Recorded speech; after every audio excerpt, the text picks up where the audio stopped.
Namaskar, good afternoon. On behalf of the National Center for the Performing Arts, Mumbai, a very warm welcome to everyone. Thank you so much for joining us for the second online workshop in our series, which is specially curated for the performing artist. Interestingly, the subjects chosen for this series are all outside the domain of performing arts, with the sheer conviction that some amount of basic training or basic understanding of these areas can have qualitative impact on the professional careers of the performing artists. Last month, we launched this series with a workshop on understanding the digital technology and digital space for the performing arts. The recording of this workshop is still available on our Facebook. Should you want to, if you have missed it, you can refer to it. Today, on the World Mental Health Day, we are proud to present an appropriate subject for the benefit of performing artists. We take this opportunity to express our sincere gratitude to HSBC for their valued and continued support to this initiative of skill building initiative that we call as. Thank you so much, HSBC. We are also fortunate in having today Dr. Sangeeta Kamath as our speaker. She's a practicing clinical psychologist, hypnotherapist, and an educator who heads the Department of Psychology in a very reputed educational organization right here in Mumbai. Thank you so much, Dr. Kamath, for accepting our invitation to speak to us on this very essential subject for performing artists, psychological stress, in the context of present pandemic that is raging all over the world. We also look forward to some guidelines from you as to how to cope and manage this stress, if I can put it that way, and perhaps to leverage it to build some positive outlook in our dealing with the stress. So thank you so much. We also once again reiterate our thanks to all our attendees. Please, whatever question you have, put it on the chat box, and Dr. Sangeeta Kamath at an appropriate time, she will address to your query. Also, we request you that to take a time off whenever we send you a feedback form to fill it and send it back to us, because this helps us immensely to improve the work that we do. Thank you so much. With these words, I'll hand it over to Dr. Sangeeta Kamath. Over to you, Dr. Sangeeta. Yes. Hello, good afternoon, one and all. It's wonderful to meet all of y'all on this very good occasion. Today is the World Mental Health Day, and I cannot thank enough to NCPA. Okay.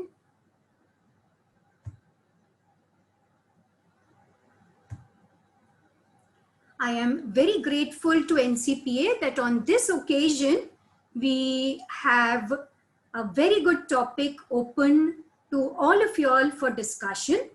We are going to talk today about stress, and definitely that NCPA is organizing this workshop for performing artists definitely shows how much they are important or how much importance they give to the promotion of the mental health of the artist. I have always known that NCPA works for promotion of art, but that it helps in safeguarding or is taking certain actions in order to safeguard the health, and that to mental health of performing artists is something worth commending. Okay?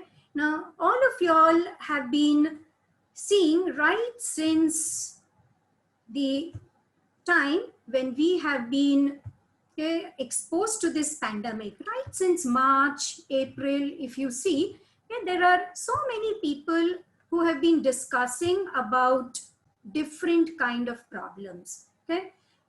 Performing artists too have been experiencing a number of problems. Now in this particular session, let us discuss about some of the various issues that mental health workers have been helping people. Now performing artists, when you ask them, or maybe anybody for this thing, since the time the pandemic has taken over, there are so many situations where people are saying that they're finding it difficult to handle the situation. Now, if you try to put all the various problems together, what I could say is that the various problems which they say produces stress can be classified into three categories. There are some issues related to the disease itself, because we have people saying that, oh, it's so difficult, nobody knows. What if I am detected COVID positive? What happens when you are hospitalized? So those related to disease is one category of problem that people are facing. Secondly, there are also certain personal problems or problems at the personal level experienced by people, where some people say that I feel so restless sitting at home alone, there's nothing to be done. Many people may say that I have nobody to talk to. Even if I want to talk to, there is nobody who's interested in talking. You don't know whom to reach out to. And that can create certain personal problems. Then also we have several problems that people are facing at the professional level. We know how many people are getting unemployed. There are changes even in the nature of employment. Like earlier, where people would go and work together, now everybody is working on a virtual platform. Now that calls for certain changes, isn't it? Okay, you have to know so many things which you were earlier not knowing. And another thing that has come up at the professional level, which is very prominently seen, is the disturbance in the work-life balance, because now the offices have come home, and with offices coming home, not everybody can manage it. Now, many performing artists, when they have to practice, but at home, there are so many other people who may be struggling with their own work from home, and plus a performing artist wanting to practice at home is becoming very difficult. So all these various situations are some of the problems that I have seen people facing during the COVID times. Now, what is to be done with respect to these situations? That is what we are going to discuss in today's session. Okay.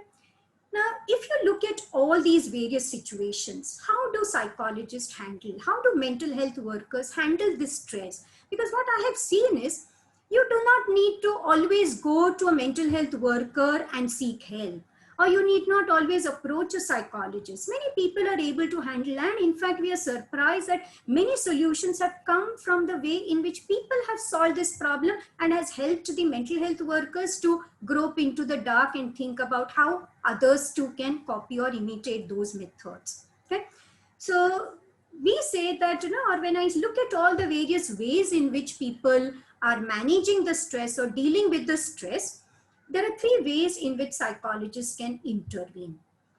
At the basic level, many people's problem can be sorted out just by understanding the term stress. Okay, because this is one term which is not properly understood. So many people, when we help them, we merely have to tell them and explain and help them to understand the concept of stress. That goes a long way in helping them, because that itself is sufficient for many people. Secondly, at second level, at times what we need to do is help them to manage stress. And at third level, what we do is we take or help people to prevent stress. So I'm going to discuss along these three lines. So a lot of help can be rendered to people only by they understanding the actual concept of stress. Okay? So basically, stress, what does it mean? Psychologists say that stress is a perception. It's your perception. Whenever you think that there is any situation which is demanding, which is difficult for you to cope up, or which you think is important, but you do not have the ability to cope up with it, or you have difficulty and you think that it is very demanding. Like for instance, if you were able to hold an online or virtual way of teaching things, you would not have had any problem. But then many people today with the virtual platform, when they find it very overwhelming, that it's difficult, it's very demanding, I have to pay attention to my practice, and plus I have to look at all the other things also, it's very difficult. And it is very important, because if I do not know how to use the virtual platform, I may not be able to manage the things. So if it is important, but if you perceive it as difficult and demanding, then what you will experience is called as stress. Now, what will be stressful for one person may be different from what will be stressful for another person. For some people, virtual platform may be a difficult situation. For others, it may not. For them, it just moves on. So what will be stressful and what will not be stressful, to a very large extent, it depends upon our perception, how we look at a particular situation. And if we change our perception towards a particular thing, then that same thing will not produce what we call as distress, but it will only produce a positive kind of a stress, which we call as eustress, to which I will come a little later on. Okay? So basically, stress is related to our perception. So as I said, even when people understand what exactly is stress, they can also be helped by dealing with it through management of distress. And for some people, it is necessary to help them so that they prevent the stress. So when we help people to understand what is stress, now, what is the relationship between stress and performance? Over the past several years, psychologists have realized and they have created a diagram, okay, which is called as an inverted U-shaped diagram. No? Which this graph, what it tells us is every pressure need not always deteriorate performance. Now the figure itself shows, the graph itself shows that when the stress level is too less and too high, they are the two situations which do not produce optimum performance. But when the stress level is moderate, definitely it is good. And in fact, there are many growth producing events that take place only when there is optimal or moderate level of stress. Because of the pandemic, so many people have now started doing a lot more things which they would have otherwise not ventured into. So many people have started changing the way in which they look at the different situations, isn't it? So always stress need not be bad. That's why we say that stress has to be managed so that stress level is neither too low nor is it too high. Because when there is no stress at all, also is boring. During pandemic, many people used to say that, there is nothing to be done, the whole day I'm doing nothing. And that boredom too is not what we like, because it does not exploit our potentialities. We have so many things to be done, so many potentialities which are not used, and it is not ideal for anybody. So a little amount of challenges in our life is always better because it takes us one step ahead. But when we consider that particular challenge as something demanding, when we perceive it as something that is beyond my capacity, I'm losing control over situation, and it is important, then that time what it will cause is not eustress, but rather distress. So the lesson that has to be learned over here is that all stress is not bad. In fact, because of pressure, many a times we start doing many things which we would have otherwise not done. Because we are hard pressed of time, we use the time so effectively. So what is wrong in that if there is a little pressure which helps us to move ahead? Till the time of pandemic, nobody could think that so many things could have been attained only through virtual platform. But today, because of that, are we not progressing and going one step ahead? Okay. So many changes happen. It need not always be a negative change. Many a times, because there are pressures, these pressures help us to move one step ahead. It helps us to learn many things which we would have otherwise not learned. But then when that stress level becomes too much, because we now start looking at it as very demanding and a difficult situation, that is the time when stress does not remain eustress, but it becomes distress. And it is distress that should be curtailed and not eustress. Okay? Now, why is it that distress should be curtailed? Because whenever there is any kind of a stress, definitely stress produces certain changes in the body. There are physiological changes and there are also psychological changes. Bodily, there are some changes going on which are very conspicuous. Your heart start beating faster, your blood pressure rising, which we'll see in the next slide. But along with the physiological changes, there are also psychological changes. That is your thinking and your mental processes. When you are distressed, your mental processes are, am I useless? Am I worthless that I have lost a job? I'm not able to work on a virtual platform. Am I bad? The feeling that comes up is also negative. I'm useless, I'm worthless will bring about fear, anxiety in people.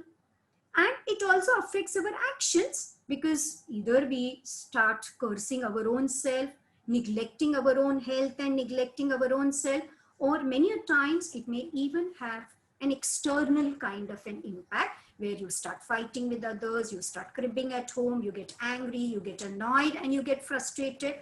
So psychologically, an individual in the distress state has a lot of negativity in thinking, feeling, as well as actions. What happens to our body? Physiologically, what happens to us is that your whole body also gets activated.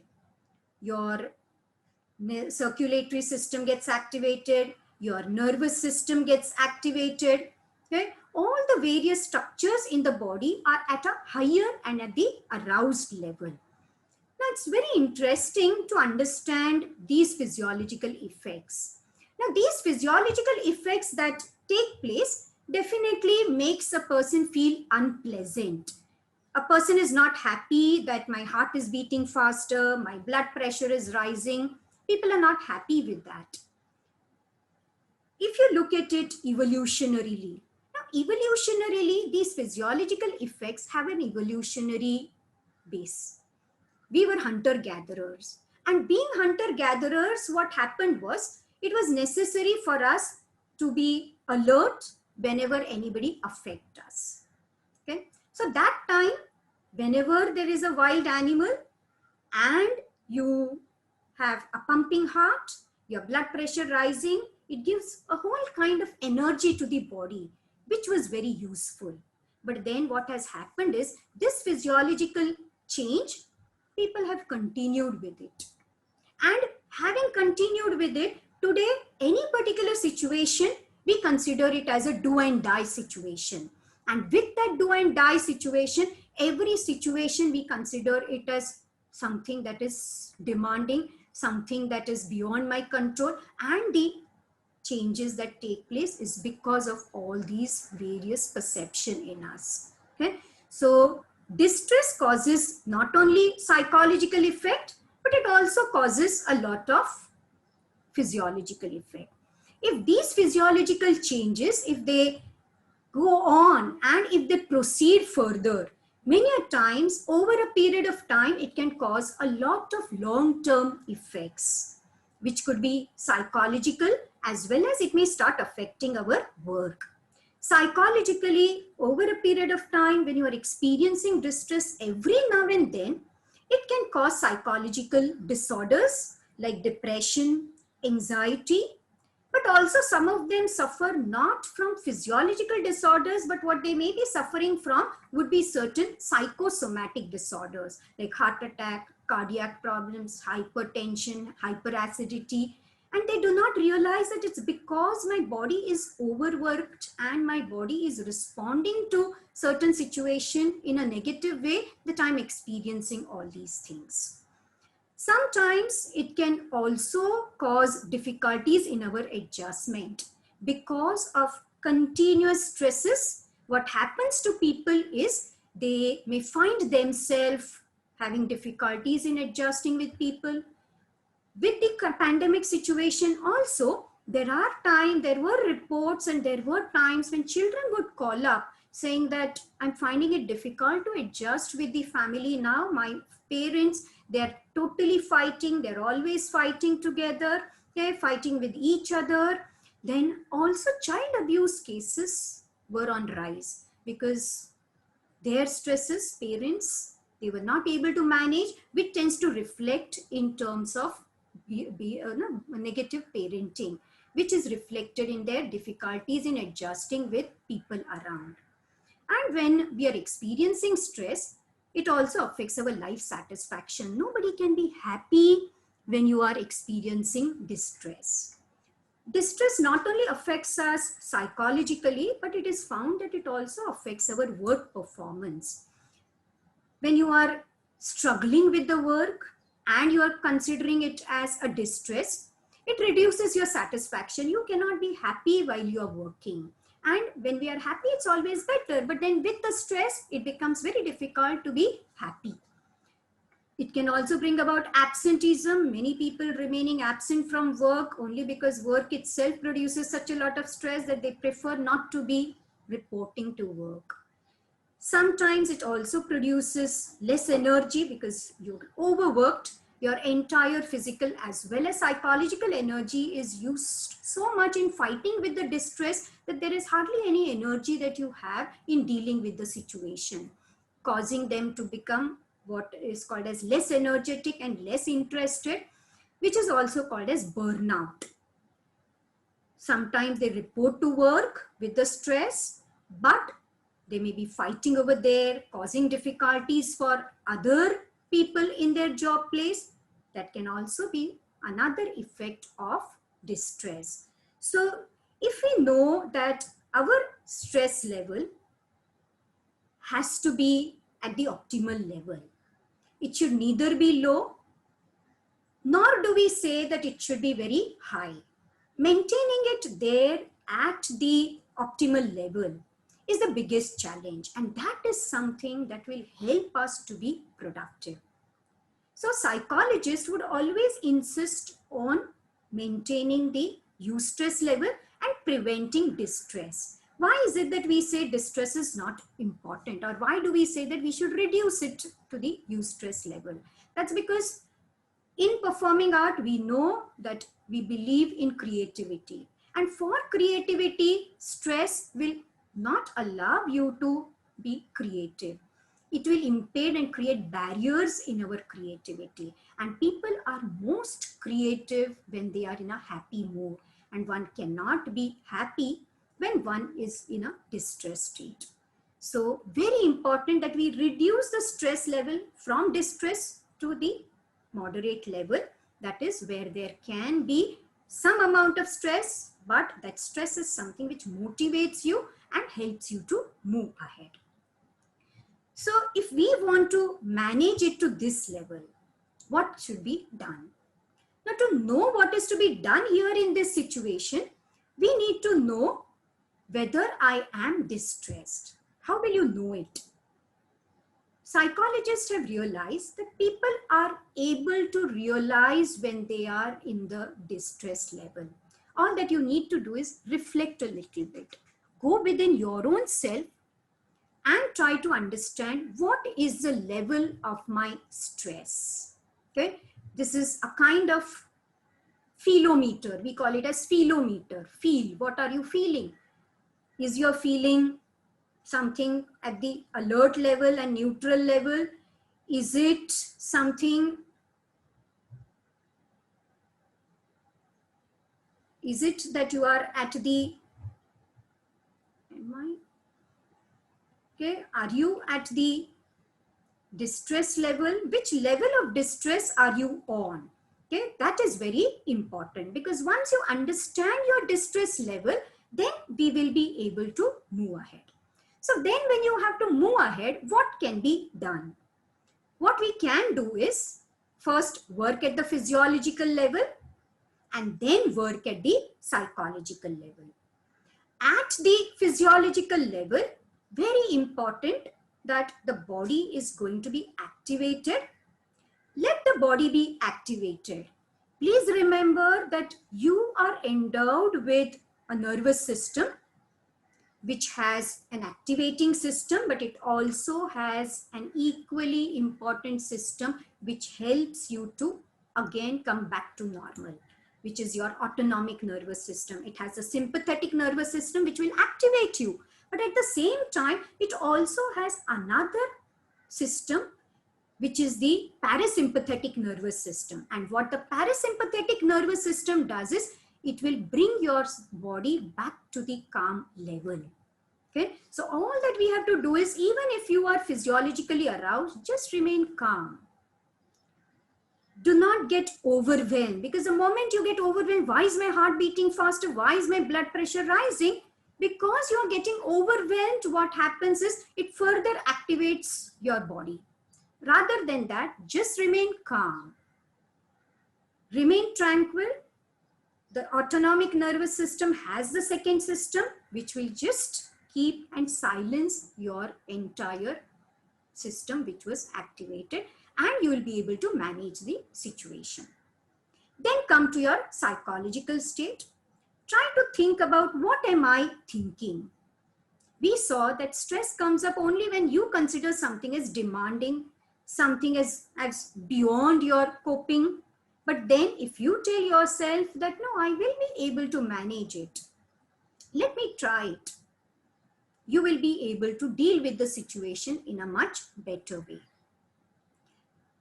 Then coming to the emotional side.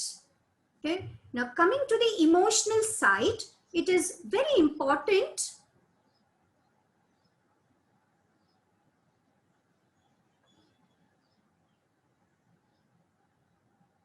coming to the emotional side, it is very important that we remain calm.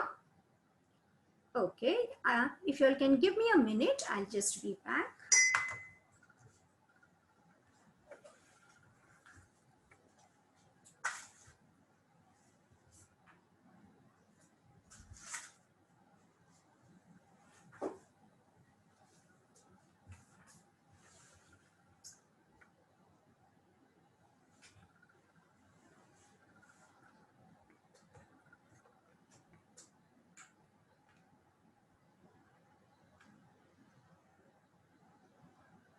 Okay, so it's very important that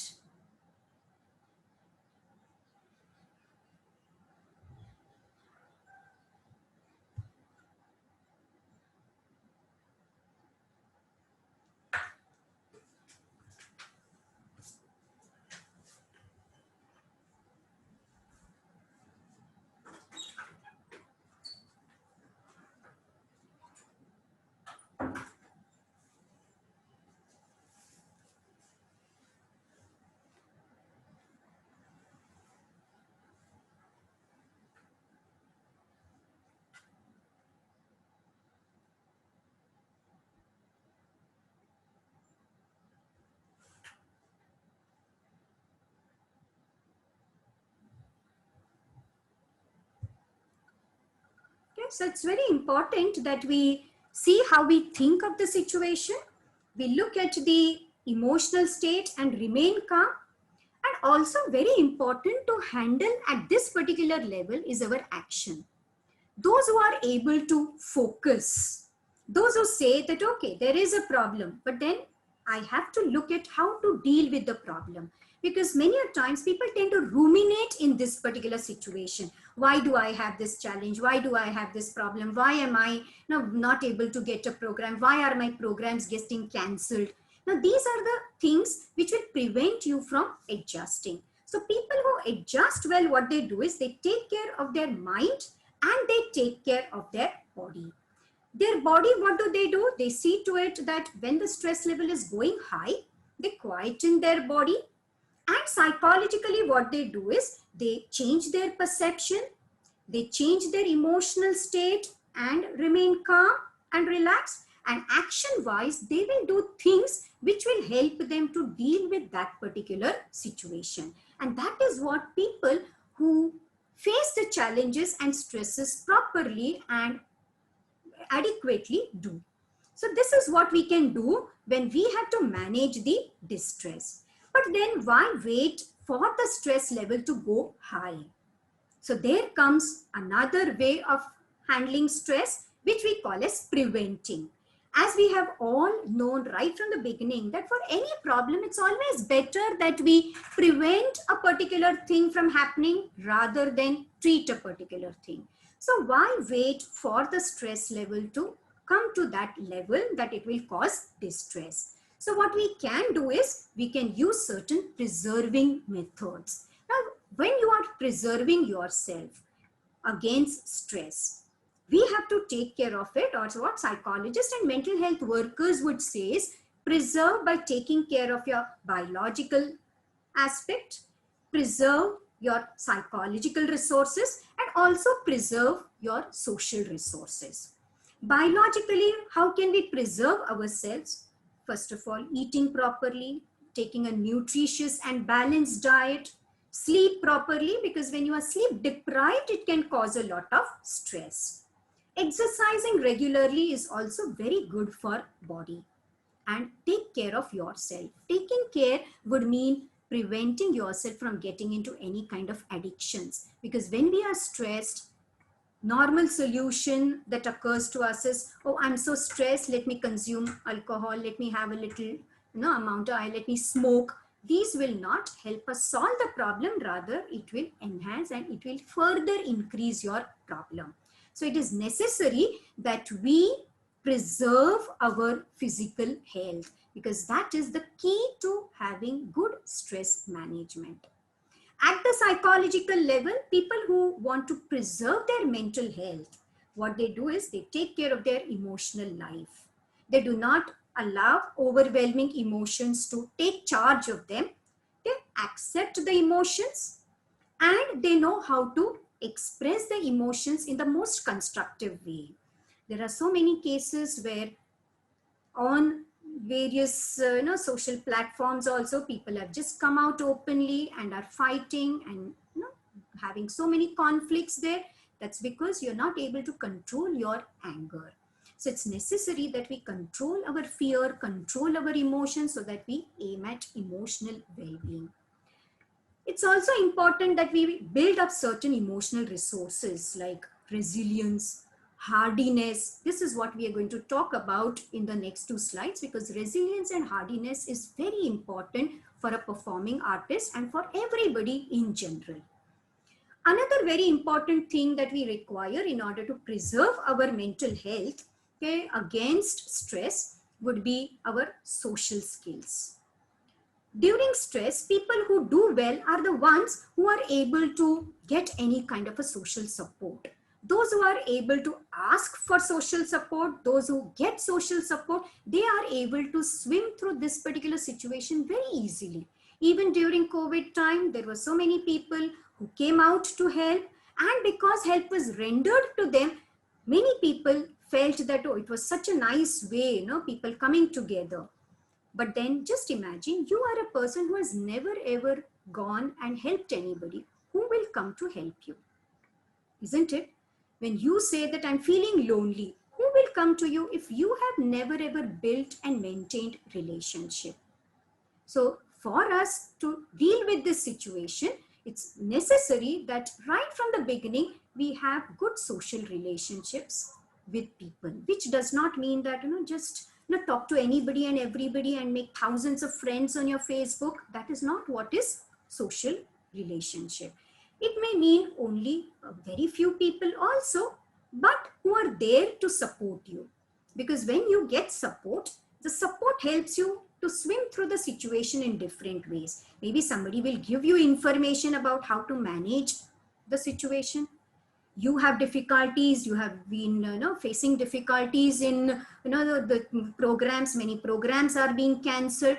Now how will you handle it? If you had somebody who had helped you out in that situation, whom you could talk to, many a times just talking to people also makes you feel much better. But for this, it is essential that we are flexible. We have a tendency to go beyond ourselves and understand things from other people's point of view. Also, people who are warm will definitely get more social support than people who are not very warm. Now, these are skills which are not something that you have to be born with. Even if you're not born with, still you can develop social skills. So to preserve ourselves against stress, it's necessary that we work from all the fronts. Make your body strong by preserving your biological health. Also take care of your psychological resources and build psychological strength and psychological resources. Plus also see to it that you have developed good social skills so that you will be able to deal with the situation in a better way. As I said, one of the emotional skills and psychological skill is hardiness. In this pandemic or during the COVID-19, what we found, and even in general what is realized, is that there are some people who are able to work effectively even if there is stress. And then there was one psychologist who had come up with this term hardiness. Okay, now this psychologist, what she says, okay, Breaker, okay, what she says is people who are able to manage stress, they have 3 C's as their characteristic. The first C is control, the second C is commitment, and the third C, it is the individual's ability to deal with that situation in the most effective way. Okay, so what do you mean by control? Now, control means that situations which you think is beyond your control, still it does not move you, but rather you say that, okay, it is a situation, but even if I do not have any control, still it is fine. Many people during the pandemic would always say, but now situations are so much beyond our control. Now we cannot predict anything. Anything happens at any time. It is so unpredictable. It is so difficult to know what will happen when. We don't know when will the lockdown open, what will happen, whether programs will begin again or not, we don't know. It's so unpredictable that it is making me anxious. But then at that time, we would always ask them, when was the world predictable? When was the world within your control? It was never there. Okay? It was only we who thought that we can predict things. It is we who think that things are within our control. But environment and external things, external people, they are always beyond our control. And it is not possible for us to control all these things. So we have to know that there are certain things which are beyond my control, certain things within my control. In the process of trying to control the environment, you are not looking at things that you can control. I cannot control the pandemic, but I can definitely control my emotions and my thoughts so that I do not get overwhelmed and I do not keep ruminating and thinking about why is this happening, why is this happening. Rather than that, I take it up as a challenge. So the second C that Breaker talks about as a characteristic of hardiness is people who are able to manage with things during a stressful situation. They take up every situation, a new situation, as a challenge. They do not take it as a threat. Oh, now what will happen? But they take it up as a challenge. Okay, a difficult situation, a different situation. So maybe I need to put in more efforts. Maybe I need to do certain other things. Maybe I need to learn certain other skills. Taking it up as a challenge is what is very helpful. And the third C is people who are able to tolerate distress and manage their stress and preserve their mental health are people who are always committed. They say that, okay, fine, a new situation, a new challenge, fine, I need to change my route. I need to change my alternative. But they don't give up, but they move ahead. Okay, so they keep committed to that particular goal. If one road closes, they try to weigh and find out what are the other alternatives so that they are able to move ahead. Okay, so these are the characteristics which we can also build in ourselves, and we can develop good stress tolerance so that your distress level can be brought down to the required level. Okay. Now, one study that I want to share with all of you all is with respect to certain coping skills, which are very important to build our mental resilience. Now, this was a study conducted in order to understand the coping skills of performing artists. And this particular study, it brought to our notice that there are many different skills, coping skills, which can help performing artists to deal with a situation in a much better way. Now, what are these coping skills in a performing artist which will help them to build their resilience? So one thing is coping with adversity. So it is said that all performing artists should know how to cope with adversities, because every time situation is not going to be the way you want. Sometimes things may be good, but sometimes things can become adverse. So if at all situation is adverse, it is necessary that we learn to deal with those adverse situations. So learn to cope even with adverse situation. Another coping mechanism that is very important for performing artists is peaking under performance pressure. That is, even if the situation is something that you think is pressurizing you, rather than allowing the pressure to affect you negatively, people who are able to cope well, what they do is they try to see to it that their performance becomes much better despite of the problem. That means they do not allow the negative event to affect them in a negative way, but rather they see to it that they put in more efforts, and with the growing efforts and with the more efforts that they put, they will be able to manage resiliently through that situation.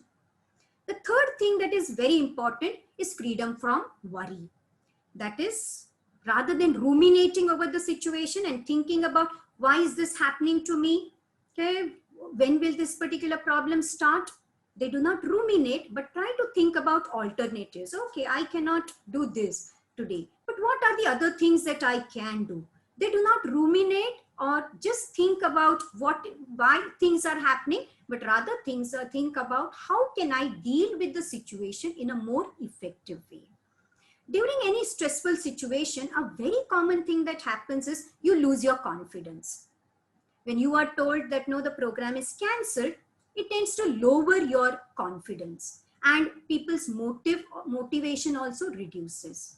But a coping skill which is very important at this time is that you do not allow these things to reduce your confidence, but rather you build your confidence and you see to it that you do not allow your motivation to go down.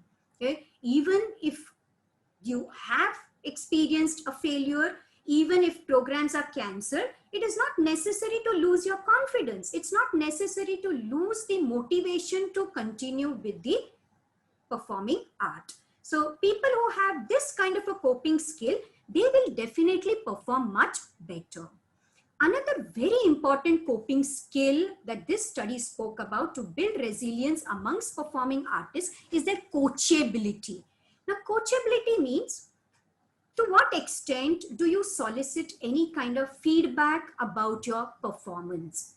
Okay, so you have performed. Are you going to ask people, how is my performance? Get feedback from them and work on that feedback so that you are not very critical about things and become defensive when people criticize you. People who do not allow themselves to be coached will experience high amount of stress and high amount of pressure, isn't it? So what we require is coachability. Now, all these various skills will help performing artists to become more resilient. Psychologists have been using various different techniques to build resilience. We use techniques like mindfulness technique. We have also been using techniques which is based on changing the cognitions and the emotional level.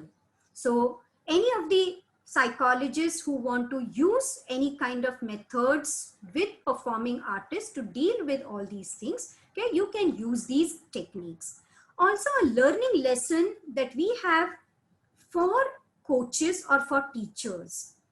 Okay, when you are teaching children any kind of a performing art, it is better that we teach them all these various skills so that they are able to manage things in a better way.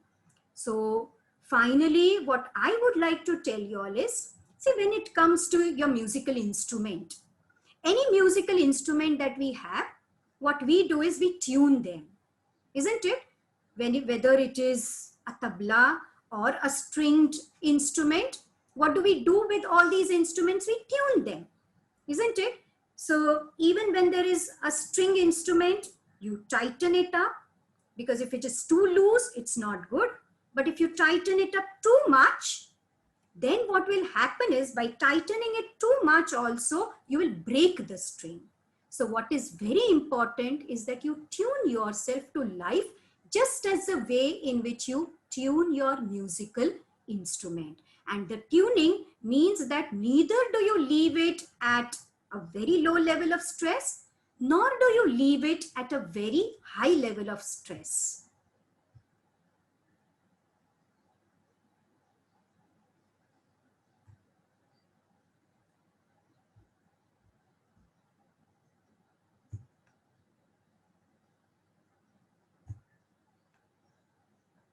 Okay, so tuning only means that you keep it at the level that it is required. So that neither is there a very high level, nor is there a very low level of tuning. So just as tuning is important, similarly stress level is also important. So that neither are you very low in your stress level, nor are you very high on your stress level. So according to psychologists, stress and management of stress is definitely very important if we want to have a very healthy professional life. Okay, so now if you all have any questions, okay, you all may ask.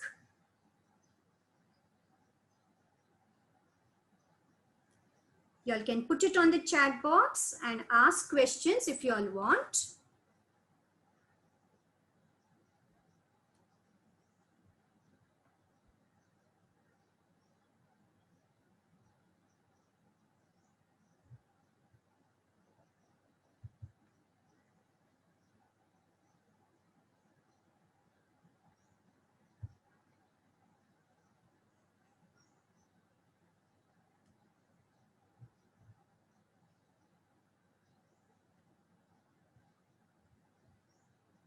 Okay, I'll just go through the questions on the chat box. Is there any way to identify stress in children? Okay, I'll just go through all the questions.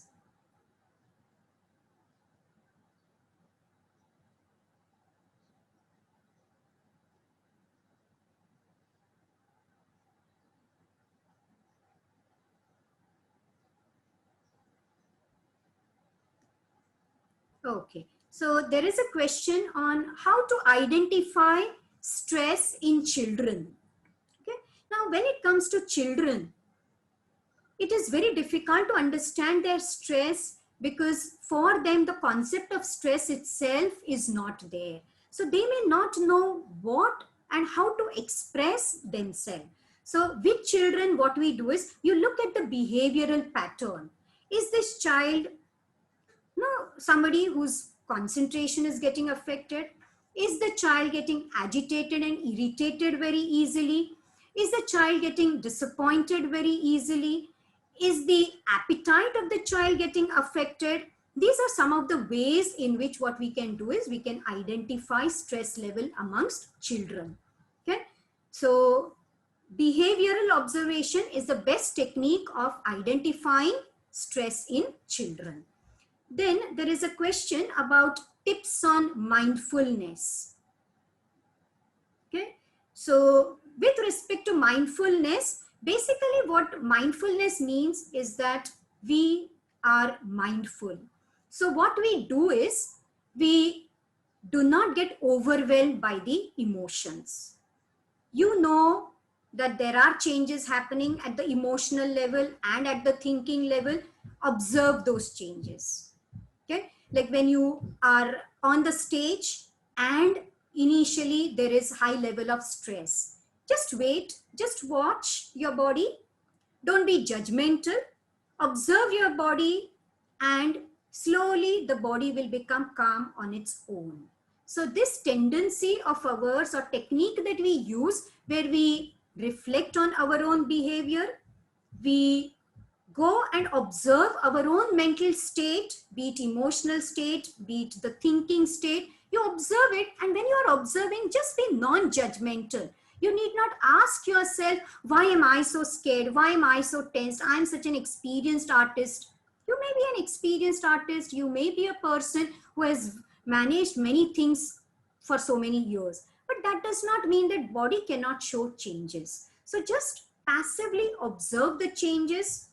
don't get overwhelmed by it, and slowly you will find the body becoming more and more tranquil and calming down. That is called as mindfulness, where we do not disregard any emotion, disregard any thought, but we are able to move ahead with the various situations by accepting ourselves in a very objective way. Okay, so another question is, what level of distress should we seek professional help? Okay, Rasika, see, what I would suggest is, first of all, you find out whether you can manage stress on your own by understanding the stress level. But many a times what happens is your stress may be because of certain things which you are yourself not aware of. It would be happening at the unconscious level. You may not even be aware of it, but the stress is working on you. And if through constant introspection, if you fail to understand, why am I stressed? Okay? Because some people have a tendency to somatize. That is, whenever there is any kind of a stress, it will not be shown, it will be reflected in form of bodily complaints. So at that time, you may not know, why is it that I'm developing hyperacidity time and again? Why is it that despite of taking medicine, my blood sugar level is not coming down? Why despite of taking medicines, my blood pressure is not coming down? It is necessary to reflect, are there any psychological issues? Are there any conflicts which I am hiding and not confronting? That too can produce stress. So when it is beyond you, with all the prevention and with the various techniques that we have discussed at your own level, then there is no harm in consulting a mental health professional who will guide you so that you know how to move ahead. Okay, being guided by a psychologist need not mean that you are psychologically unwell or you are insane. Okay, those stigmas have to be kept aside. And on this day, that is a World Mental Health Day, there cannot be a better occasion than tell you that please see to it that whenever you have any mental health issue, feel free to go and talk to a mental health worker. You try it at your own level, but if you think that it is beyond your level, it's better to seek mental health support. Okay. Then there is another question about, there are a number of social media handles which provide information about mental health. Till what extent can we rely on it?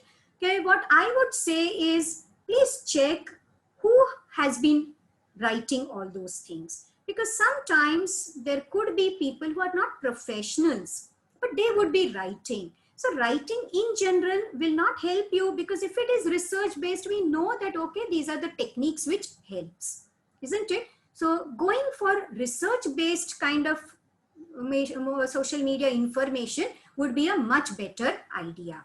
Okay. Similarly, whether there is a genetic predisposition to be stressful. See, actually there is no gene for stress that has been identified. But what happens is, genetically, you may be predisposed to get emotionally overwhelmed. So any new situation and you tend to get emotionally overwhelmed and you think that, oh, it's demanding. It's something that I cannot manage. Okay? So there is no gene per se for stress or stress response or stress production. It is only the result of your perception. Okay? Genes may predispose your body. For instance, one person under stress may develop hypertension. Another person may develop hyperacidity. That is because genetically different structures are predisposed towards one or the other problem. Okay. Okay.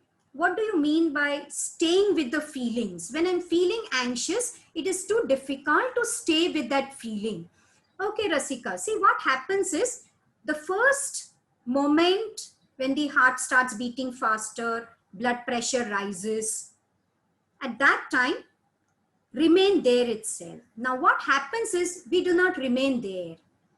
Again, our perception is, my heart is beating faster. Does it mean that I'm not good? Does it mean that I'm not prepared? Does it mean that again this particular situation is also going to go out of my hand? These cognitions and these thinking spirals the entire physiological process. And because of that, you keep on being in that particular state. So it is necessary that when you find your heart beating faster, when there is palpitation, when there is blood pressure rising, just remain calm. You need not think in a negative way, but rather take it up as a challenge. And as the time progresses, you will find that slowly within 5-10 minutes, things come back to normal, because automatically the next part of your system, it helps you to calm down, and then things get managed very easily. It may be difficult in the beginning, but then as you practice mindfulness, slowly you will realize that being focused is very important. Isn't it? Let the thoughts come, let the emotions come, and let it go on. Okay? Don't try to curb it, because the moment you say, how can I be disturbed? How can I be anxious? I have practiced so much.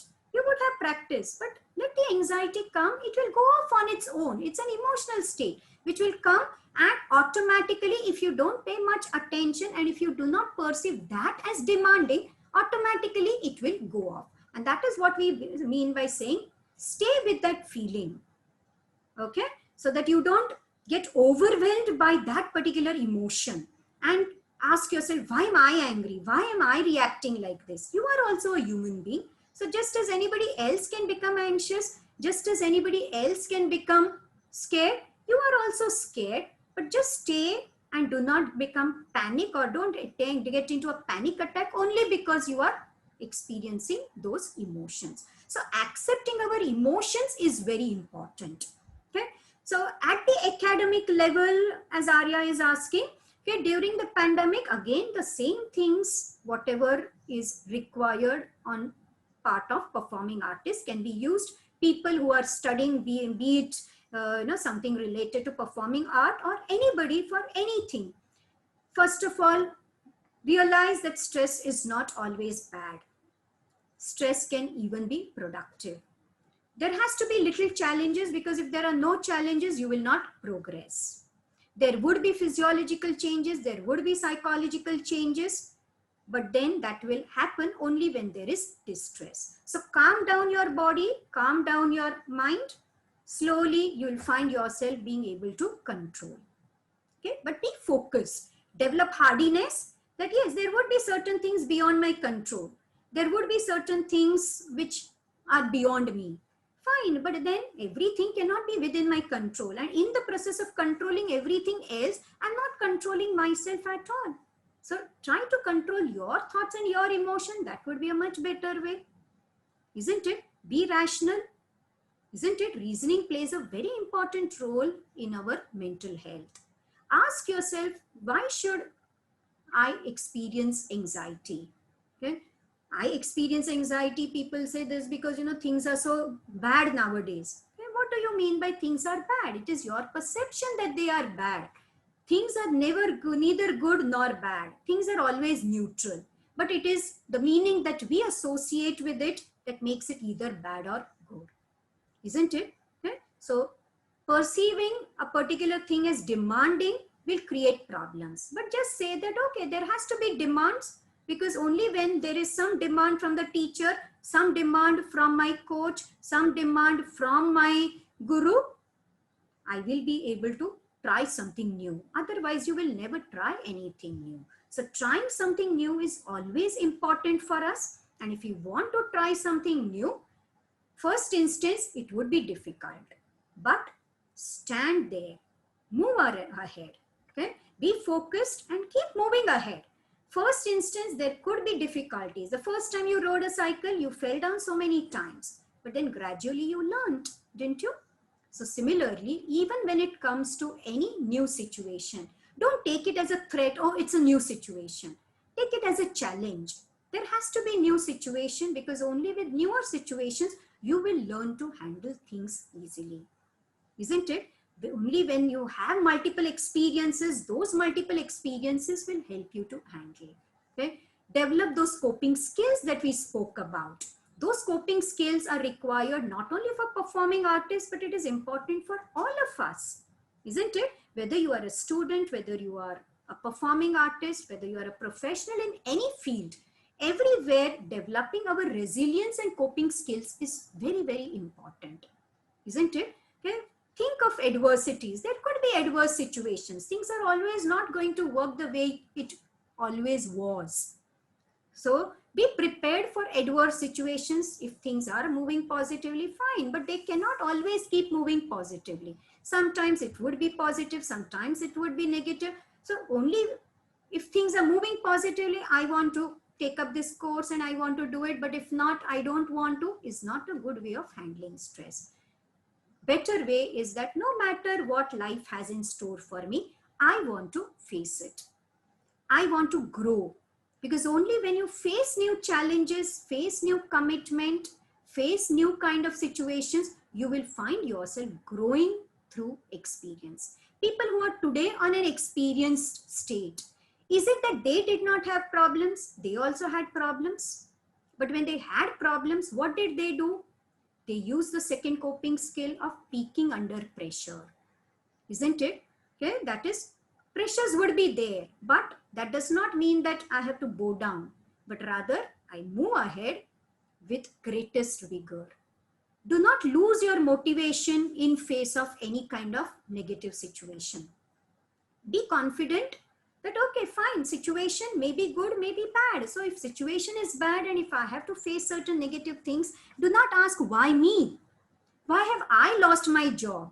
Everybody else has a job. Why me? Always ask, why not me? Who are you? Are we in any way special?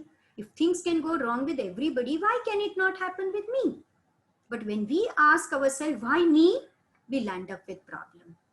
In the COVID situation, many people would ask, okay, but why is it that only my family has death due to COVID-19? But the thing is, when we are under stress, we fail to move beyond ourselves. We only look at our own self. My family has problem. My family, there is a death. But you look at the television, there are so many people who are dying, isn't it? But when the question is, why me? That means that you're focusing only on yourself and you're not moving beyond yourself. And when you do not move beyond yourself, you make a mountain out of the molehill because you think that you are the only person who has problems. Everybody is facing challenges, be it a professional artist, okay, who is in the performing field, or anybody else, an engineer, a doctor, a teacher, anybody and everybody is facing some or the other situations, which is a challenging situation today. Even a homemaker, today, is a homemaker not experiencing challenges? A homemaker too is facing challenges. Okay? Everybody at home, sometimes certain products are there, some products are not available, but still within those things, managing things. Isn't it? Everybody is working at home, keeping everybody at bay so that there aren't fights. All these are challenges which we all have to face. So facing them with the right perspective is very important. Just as we said that a stringed instrument or any instrument, that you hold it at the right way and tune it properly is very important. Only then it will play a proper music. Similarly, when it comes to even stress level, managing the stress level and keeping it at the required level so that it is not too low that I'm not using my capacities and allowing it to go waste, nor should you allow it to go to such a level that it becomes a distressful situation and you're not able to handle it. So managing both of them and maintaining a balance is what is effective stress management. That's why we use the word stress management. Many people ask, if stress is negative, why should we manage? You should manage because low level of stress only kills your potentialities. You may be having so many potentialities. You may be having so many creative sprees in you, or certain kind of strengths in you, which will not come out unless and until you do not pressurize yourself. It's only when you challenge yourself to move one step ahead, you will realize that yes, I could do it. Which earlier you thought that no, I won't be able to do it. You slowly start thinking that yes, I am able to do it. Isn't it? And then there is a growth experience. You think so good about yourself. Isn't it? So when good things happen, you feel confident. When bad things happen also, there is no reason to lose your confidence, isn't it? Let that be a learning lesson. And through that learning lesson, learn something so that you are able to move ahead. Many people have also been using the term positive thinking and asking, should we think positively, madam? And when we ask them, what do you mean by positive thinking? Generally, the answer is positive thinking is, I keep telling myself that nothing will happen to my family, nothing will, COVID-19 will not affect my family, everybody will be safe. This is not positive thinking. This is unrealistic thinking, isn't it? Okay, because the reality is, just by you saying it will not happen, it will not happen, it will not happen, what is a guarantee that it will not happen? Rather than that, positive thinking would mean that it is a forward-taking attitude, an attitude which will help you to move ahead. Even if COVID-19 strikes my family, still I will move ahead. Even if it does not, I will keep moving ahead. Isn't it? By me praying that it should not happen is not positive. Rather, if it strikes my family, how am I going to handle it? That will be positive thinking, isn't it? So a person who is a positive thinker will not deny the experiences and say that, this should not happen to me and my family members. It can happen to everybody. We have a tendency to put ourselves on a pedestal. Things can go wrong with others, but it cannot go wrong with me. Why should it not go wrong with you? Even if it goes wrong with you, positive thinking should help you to move ahead, whether things are positive or negative. And all positive and negative, they're all our shades. We have shaded them. Nature does not distinguish between positive and negative, isn't it? Even COVID-19, we do not consider it as a negative event. It is an event, isn't it? It has taught us certain good things. There are certain things which are not something that we are able to digest, but just because you are not able to digest does not mean that it is a bad event, because the moment we say it is bad, it creates overwhelming emotion of sadness in us, isn't it? So it's always better that we see life in a very unconditional way, in a very realistic way. Whatever life has in store for us, let us be open to it. Just as things happen in everybody else's life, even in your life, there'll be certain positive things, there will be certain negative things, there will be certain good things, there will be certain bad things. Now, when things go good, you feel happy. When things go bad, do not take it as a negative event, rather take it as a helper. When people appreciate you, you feel good.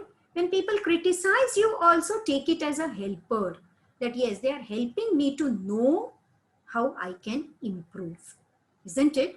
Such experiences should also not shake our motivation and we getting demotivated and saying that no, now I do not want to enter into this field of performing art itself, because there are so many criticisms that I have received from people, okay, when I performed on the stage, that I do not want to. Rather than that, if that was your calling, if you wanted that to happen and wanted to take it up positively. Take up the learning experiences as experiences which will help you to move ahead. And that is what people who are resilient would do. Okay, they do not just fall down whenever there is any problem. We have heard, isn't it, when going gets tough, it's always at that time that the tough people start moving, isn't it? So when going gets tough, you also become tough so that you can face the situations in a much better way. Okay, anything else?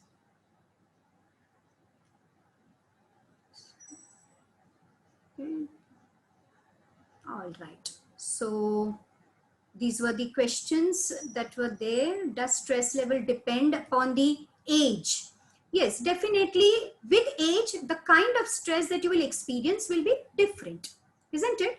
When you are in one situation or at one age, the stresses that you experience are different than the stresses that you experience when you are at another age. For example, when it comes to children, their stresses is more related to studies, okay, parental pressure. Whereas when it comes to adolescence, it's more related to career, it's more related to peer pressure. With adults, it's more related to their educational life. It also is their work life, married life. If they are married, then in an adult life, that becomes a source of stress. Okay? But finally, stress is only the result of your perception. Okay? When whatever situation you perceive as difficult and whatever is the situation that you think is demanding, that will produce stress. So all that we need to do is change our perception so that we accept everything objectively. Okay, and do not shade it by saying that this is good or that is bad. Okay, be mindful of your own self and build up your resilience so that your stress tolerance and distress tolerance also increases. Okay, so with this, I would like to end this particular session. Okay. All right. So on the occasion of the World Mental Health Day, what I would suggest to all of you all is please see to it that you all take care of your mental health as well. In fact, mental health of performing artists is something of great concern. It's supposed to be a population which is underserved when it comes to mental health issues. They have different challenges. They have different situations which they are not able to handle. Okay, so this underserved kind of population that I'm able to address them, I'm very happy about it, and I wish all of y'all a very good mental health so that you are able to prosper and flourish in your life. Okay, thank you, take care.